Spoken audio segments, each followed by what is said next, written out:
আরে আমার নবী আঙ্গুল মোবারক দিয়ে চাঁদকে দুই ভাগ করেছে। আবু জাহেল দেখেছে, ঈমান আনছে বাবা। আরে আমার নবীর আঙ্গুল মোবারকের ইশারায় ডুবন্ত সূর্য উদয় হয়েছে।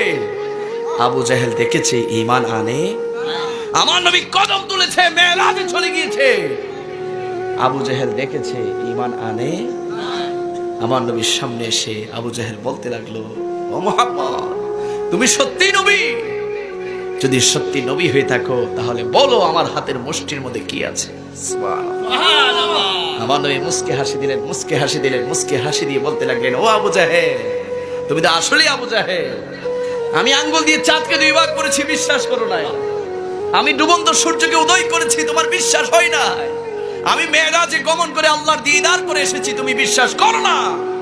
এখন বলছো তোমার হাতের মুঠোর মধ্যে কি আছে। আমি বলতাম, এটা কি আমি বলবো নাকি তোমার হাতের মুঠোর মধ্যে যা আছে সে বলবে আমি নবী? হাই হাই, আবু জাহেল বলে কি আবু জাহেল অবাক হয়ে গেল। হঠাৎ করে বলল, তোমার হাতের মুঠোর মধ্যে কি আছে আমি বলবো? আল্লাহ রাসূল বলতে লাগলো, ইয়া হাজার, ওই পাথর জুবান খুল। পাথর সাথে সাথে জুবানটা খুলে বলতে লাগলো, লা ইলাহা ইল্লাল্লাহু মুহাম্মাদুর রাসূলুল্লাহ। চিৎকার দিয়ে বলে সুবহান। পাথরের জুবান দিয়ে কি বলছে? লা ইলাহা ইল্লাল্লাহু মুহাম্মাদুর রাসূলুল্লাহ। আল্লাহ এক ও দ্বিতীয়, তার কোনো শরীক নাই, মুহাম্মদ আল্লাহর রাসূল। সুবহানাল্লাহ। লা ইলাহা ইল্লাল্লাহ তো মুহাম্মাদুর রাসূলুল্লাহ কোথায়?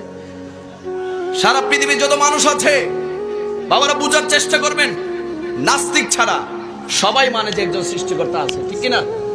হিন্দুরাও জানে তাদের ভগবান আছে, খ্রিস্টানরা জানে তাদের গড আছে, ইহুদিরাও জানে তাদের সৃষ্টিকর্তা আছে। সবাই মানে যে একজন সৃষ্টিকর্তা আছে, কিন্তু আমাদের নবীকে কেউ মানে? অন্য ধর্মের কেউ বিশ্বাস করে? আমাদের ধর্মে লেবাস লাগিয়ে, টুপি জুব্বা লাগিয়ে সে বলছে এই দেশের মুসলমানরা নাকি এক হবে লা ইলাহা ইল্লাল্লাহর ভিত্তিতে। লা ইলাহা ইল্লাল্লাহর ভিত্তিতে কেউ এক হতে পারে না যতক্ষণ না পর্যন্ত রিসালাত সংযুক্ত না হবে, যতক্ষণ না পর্যন্ত মুহাম্মদুর রাসূলুল্লাহ না আসবে। চিল্লাবেন ঠিক কিনা? তুমি মানুষকে বোকা বানাচ্ছ ইংলিশ বক্তব্য দিয়ে, মিষ্টি মিষ্টি কথা বলে। আরে শয়তানও মিষ্টি কথা জানে, শয়তানও মিষ্টি কথা বলে মানুষকে বিপদে নিয়ে যায়, গুনার পথে নিয়ে যায়, ঈমান হারা করে ফেলে।